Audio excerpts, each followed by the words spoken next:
Hey YouTube, so just to drop this bad boy. So basically, doing some studying up on YouTube.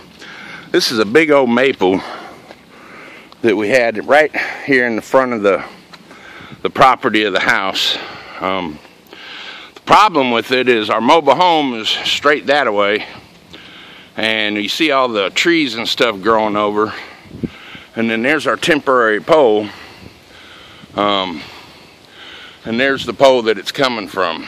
So from there all the way down to there, I got to get another pole ran, but I've got to have 20 feet cleared of tree limbs and stuff on either side of the line.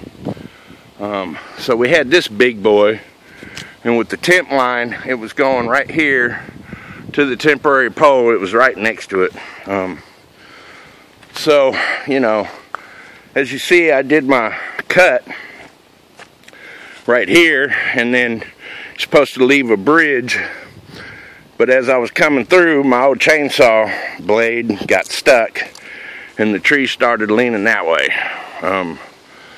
So it was like ruh-roh. So I got some straps and come along, and I hooked it to that tree, and I kind of held it in place for a day or two to figure out what the heck I was going to do, because it was pretty good. Basically, the electric company come out and unhooked the electric line from the temp, and then as soon as I let off that come along, it started leaning pretty good. I had went and bought another chainsaw and just took my chainsaw and hooked it from the blade, put a new blade on it, and was able to just make a little 3-inch cut, and over she went. Boy, it's a big tree. So now I gotta do what they call bucking and get the branches off. Because that is such good wood, maple, I'm gonna try and get some boards out of it. Or maybe some posts, really not sure. But my plan is to buck it, get all the limbs off, and probably, put it in like 10 or 15 foot sections. I don't know, we'll see. I'll measure it out, because I want to keep, the lumber that I can get out of it, rough lumber, as, in good a shape as possible. But a lot of that's going to be contingent on, with me using that cable and tow bars, will my tractor be able to pull it down into the field to get it out of the way. So anyway, here it is. Boy, when it hit the ground, it was a beast. I'm surprised it didn't break the concrete right there as hard as it fell. But that's one tree down. Now I just got to get her out of the way, and then see from that telephone, or that power line pole right there, kind of show you where that little tree is down there in front of my mobile home.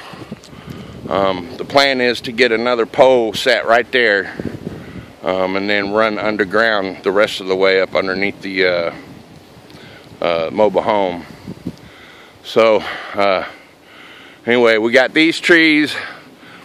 The RV that we're staying in right now, which is hooked to this power line, has these two trees, and the base of them I've probably got 20 feet, but with those overhangers right there, I'm gonna have to get those cut. And there's already a walnut tree right there that is already leaning, so I'm gonna get rid of that. And then these here, I don't know if I'm just gonna go ahead and drop them, or if I'm gonna just top the branches off. We'll see what happens. I gotta basically run a string out there to the side and kind of figure out where this pole's gonna go, and then measure on 20 feet and make sure I'm good. Once I get those cleared, then it's only $600 to put a power line right there beside the mobile home. Then once we get the electric up and the foundation blocking put up, and driveway and decks, we'll be able to move in it. So anyway, there's an update. Got the first big headache out of the way, and I'm gonna try and get this other one down here real quick while I'm over there. then it's just all about cleaning up. So there we are.